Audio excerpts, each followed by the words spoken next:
To YAHAWAH, YAHAWASHI.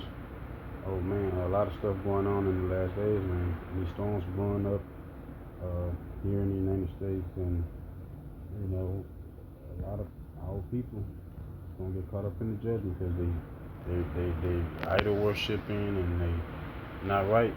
You know, they not reborn because they still don't believe in the truth of Yahawah Yahawashai. So majority of our people is gonna get caught up in this judgment and these storms, you know. So we're gonna take a look here and see what happened uh, in St. Louis.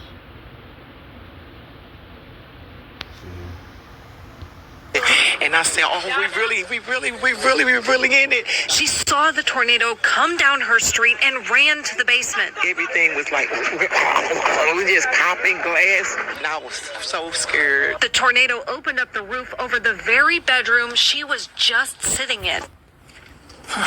One very scary story from that huge, deadly tornado that struck the beautiful city of St. Louis on Friday. 7 people died in Missouri during Friday's severe weather. The mayor of St. Louis says the damage is estimated at more than $1.6 billion in her city.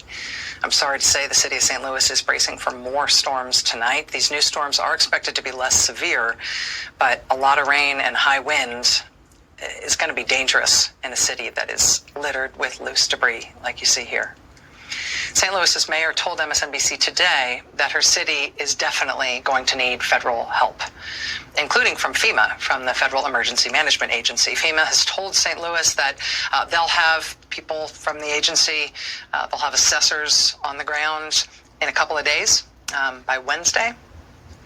Hopefully that means St. Louis will start getting some of the federal help it so obviously needs.